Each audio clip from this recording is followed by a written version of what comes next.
मानव एक बहुत ही गरीब लड़का था। उसके घर वाले किसी तरह से उसकी अच्छी पढ़ाई के लिए उसे शहर भेज देते हैं, लेकिन हॉस्टल और पढ़ाई का खर्चा बहुत ज़्यादा हो रहा था। मानव के पिता मजदूर थे, इसलिए मानव कॉलेज के साथ साथ वहाँ पार्ट टाइम जॉब करने की सोचने लगा, जिससे कि पढ़ाई में उसे कोई समस्या ना आए। मानव ने काफ़ी जगह जॉब के लिए अप्लाई किया, लेकिन कई दिन बीत गए, कहीं से भी कोई रिस्पॉन्स नहीं मिला। अब कॉलेज वाले मानव पर जोर देने लगे थे कि वो जल्दी से जल्दी फीस भरे। मानव बस उनसे थोड़ी मोहलत और मांगता है। एक शाम मानव अपने दोस्त के साथ हॉस्टल जा रहा था, तभी उसे दीवार पर एक पोस्टर दिखाई दिया जिस पर लिखा हुआ था कि अगर किसी को जॉब की ज़रूरत है वो इस नंबर पर कॉल करे। ये देखते ही मानव ने उस नंबर पर कॉल कर दिया, और जब वो बात करता है तो उसे पता चलता है कि ये जॉब मुर्दा घर के बाहर रात को चौकीदारी करने की है। ये जानकर वो हैरान हुआ, लेकिन वो ये काम करने को मजबूर था। अब शाम होती है तो वो मुर्दा घर की चौकीदारी करने निकल पड़ता है। वो जिस रास्ते से गुजर रहा था वो बहुत ही सुनसान और भयानक था। मुर्दा घर के जब वो पास पहुंचा, वहां जो दिन से चौकीदारी कर रहा था वो कहता है, अच्छा तो तुम हो जो रात के समय मुर्दा घर की चौकीदारी करोगे। वैसे तुम्हें कहना तो नहीं चाहिए, पर फिर भी तुम्हारी भलाई के लिए बता रहा हूं। इस मुर्दा घर में रात के समय तुम्हें अंदर नहीं जाना है, और अगर तुम्हें किसी भी तरह की कोई आवाज सुनाई दे तो तुम चुपचाप अपनी चौकीदारी करना, हीरोगिरी नहीं। इतना कहकर वो चौकीदार चला जाता है। मानव उसके बातों को सुनकर थोड़ा घबरा गया था, पर वो इन बातों पर यकीन नहीं करता था कि भूत प्रेत जैसी भी चीजें होती हैं। इसलिए उसकी बातों को इग्नोर करके चौकीदार के कपड़े पहनकर पहरेदारी करना शुरू कर देता है। अब रात के 10 बज रहे थे। मानव उस मुर्दा घर के बाहर अकेला पहरेदारी कर रहा था। वो मुर्दा घर एक वीरान सी जगह पर था, जिसके आसपास ना तो कोई घर ना ही कोई दुकान थी। था तो बस चारों तरफ घनघोर अंधेरा, पेड़ पौधे और झाड़ फूस। अब रात के ठीक 12 बज रहे थे कि तभी अचानक से मानव को मुर्दा घर के अंदर से कुछ अजीब सी आवाजें सुनाई देने लगी। एक बार तो मानव को लगा कि शायद ये मेरा भ्रम है, लेकिन बार बार लगातार वही आवाज मानव को सुनाई देने लगी। अब तो वो उसे यकीन हो गया था कि हो ना हो ये आवाज अंदर से ही आ रही है। उसने सोचा कि मैं अंदर जाके देखूं, लेकिन फिर अचानक से उस चौकीदार की बात याद आ गई, जिसने कहा था कि कुछ भी हो जाए तुम्हें अंदर नहीं जाना है।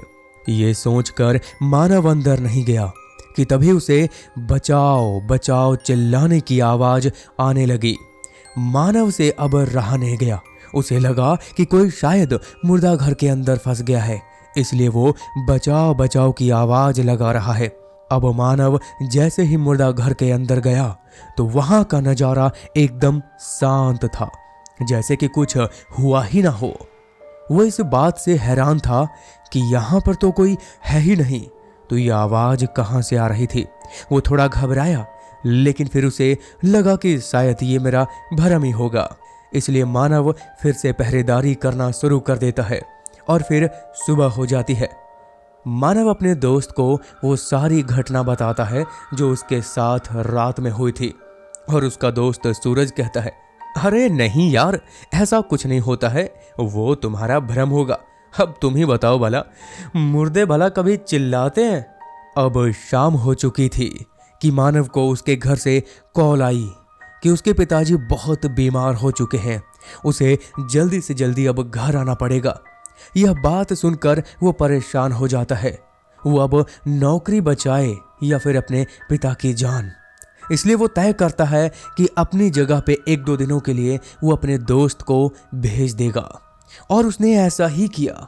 उसने अपने दोस्त सूरज को सारी बात बताई और उससे रिक्वेस्ट किया, इसलिए सूरज भी 1-2 दिन के लिए उसकी जगह पे चौकीदारी करने के लिए तैयार हो गया। अब मानव अपने घर की ओर निकल जाता है और सूरज चौकीदारी करने के लिए मुर्दा घर की तरफ निकल जाता है।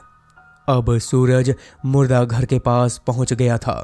वहां का नज़ारा देखकर वो थोड़ा हैरान था और वो ये सोच रहा था कि इस वीरान सी जगह पर मानव कैसे पहरेदारी करता होगा, वो भी पूरी रात। खैर मुझे क्या, 1-2 दिन की ही तो बात है। अब सूरज भी चौकीदार के कपड़े पहनकर पहरा देना शुरू करता है। अब रात के ठीक 10 बज रहे थे। जैसे जैसे रात बढ़ रही थी, थोड़ी थोड़ी ठंड भी बढ़ रही थी। इस वजह से उसे थोड़ी सर्दी लगने लगी कि तभी उसने सोचा कि क्यों ना आग जला लेते हैं। कि तभी अचानक से मानव ने सूरज को कॉल किया और उससे कहा, अरे सूरज यार सॉरी, मैं तुम्हें एक इम्पॉर्टेंट बात बताना भूल गया था कि तुम आग मत जलाना मुर्दा घर के आसपास। इतना कहकर मानव कॉल कट कर देता है। लेकिन अब सूरज सोच में पड़ जाता है कि भला मानव ने मुझे आग जलाने से मना क्यों किया। फिर वो सोचता है खैर आग ना से ही कम से कम सिगरेट जलाकर पी तो सकता हूँ। फिर सूरज अपनी जेब से हाथ डालकर सिगरेट निकालने लगता है कि तभी अचानक से सूरज के कंधे पर किसी ने हाथ रखा और हल्की सी आवाज में उसके कानों में बोला, अरे सूरज, मुझे सिगरेट नहीं पिलाओगे क्या? यह आवाज सुनकर वो सहम गया और जल्दी से इधर उधर देखने लगा, लेकिन उसे वहां पर कोई नहीं दिखाई दिया। सूरज को एक बार तो लगा कि शायद ये उसका भ्रम है, लेकिन फिर उसे वही एहसास और वही आवाज उसके कानों में गूंज उठी। इस बार जब उसने देखा तो वो दंग रह गया, क्योंकि वो एक अजीब सा दिखने वाला इंसान था। उसे देखकर वो डरते हुए बोला, तुम कौन हो और तुम यहाँ पे क्या कर रहे हो और तुम आए कहाँ से? ये बताओ कि तुम आखिर रहते कहाँ पर हो? फिर उस इंसान ने अजीब सी आवाज में कहा, अरे यही तो मेरा घर है, मुर्दा घर। इतना बोलकर वो अजीब सा दिखने वाला इंसान मुर्दा घर के अंदर जाने लगा। हैरान कर देने वाली बात तो ये थी कि दरवाजा बंद होते हुए भी वो मुर्दा घर के अंदर चला गया। ये देखकर सूरज वहीं पर बेहोश हो गया। और फिर अब अगली सुबह हुई तो अचानक से उसे होश आया और उसने देखा कि सुबह हो चुकी है और उसे रात की हर बात याद आई। और फिर वो भागकर अपने रूम में चला गया और उसने कॉल करके सारी बात मानव दोस्त को बताई। अब पहले भी मानव के साथ अजीबोगरीब घटना हुई थी और आज सूरज के साथ, इसलिए दोनों ने मिलकर कड़ियां मिलाई और अब उन्होंने निश्चय किया कि वो मुर्दा घर में तो नौकरी नहीं करेंगे। खैर दोस्तों, ये कहानी आपको कैसी लगी मुझे कमेंट करके बता सकते हैं। और हाँ, अपनी सच्ची कहानियाँ शेयर करने के लिए मुझे मेल या फिर इंस्टाग्राम पे DM कर सकते हैं और ऐसी ही और कहानी सुनने के लिए इस वीडियो पे क्लिक कर सकते हैं।